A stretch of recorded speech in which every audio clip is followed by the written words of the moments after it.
আছে। রাষ্ট্র আপনাদেরকে চালাইতে বলছে কি বোমা মেরে ককটেল মেরে। আরে আমরা মানে শিক্ষক হিসেবে আসলেই লজ্জিত। এই কলম দিয়ে কি হবে? এই কলম দিয়ে পড়াইয়া আপনাদের কি করছি? ওই পর্যন্ত কোনো না কোনো শিক্ষকের হাত ধরে আসছেন না। আজকে আপনাদেরকে এই কলম ছুঁড়ে মারতেছি। ধিক্কার জানাই বাংলাদেশের শিক্ষকদের গায়ে যারা হাত দিয়েছেন। আমি শেষের পথে আমার এই নতুন বোরকা এই ছিঁড়ে গেছে, এই দেখেন, এই তো আর নিজের আমি দেখাইতে পারবো না। আমি যে কত কিভাবে বেঁচে থাকি শুধু আল্লাহর কাছে বলছি, আল্লাহ তুমি আমাকে বাঁচাই নাও। এই তাহলে এই ফ্যাসিস্ট সরকারের থেকে আবারও খারাপ আচরণ আমাদের সাথে করছে। আমরা তো এটা আশা করিনি এই সরকারের কাছ থেকে, এই সরকারের পুলিশের কাছ থেকে আমরা আশা করিনি।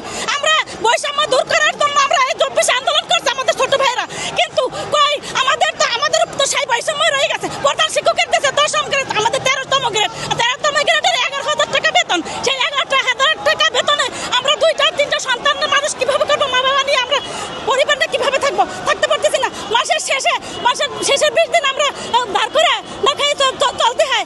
আসলে ওনাদের মধ্যে গ্রুপিং আছে এটা তো আমরা জানি না। যেটা ওনাদের মেইন যে লিডার, এই যে এখানে লিপি আপা নামে একজন আছে, ওনার সাথে কথা হলো। ওনারা কিন্তু সব কিছু সুন্দর করে আমাদের কাছে কলমও দিয়ে দিচ্ছে, যে দিয়ে আমরা হচ্ছে শহীদ মিনারে ফিরে যাবো। ফেরত গিয়ে আমাদের নেতৃত্বে যারা আছে তাদের সাথে ঠান্ডা মাথায় কথা বলে পরবর্তী কর্মসূচি নির্ধারণ করবো, এইভাবে কথা আছে। ওরা সুন্দর করে আমাদের ধন্যবাদ জানালো। এখন এই পাশ থেকে তার আবার এগেনস্টে গ্রুপ আছে, এটা তার আমরা জানি না। তারা দেখি ব্যারিকেড ভেঙে ভিতরে ঢোকার চেষ্টা করলো।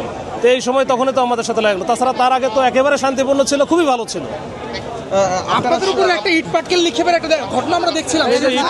আপনি আহত হয়েছেন, এই যে এই ছেলেটার বেশ কয়েকজন আহত হয়েছে, সেটা একবারে মারছিল। অনেকে আহত হয়েছে, আমার তো হাতে গেছে। আপনাকে এক্সাক্ট বলতে পারবেন এখন কি পরিমাণ আহত হয়েছে পুলিশের পক্ষে? না এটা আজ আমরা লজ্জিত, আজ আমরা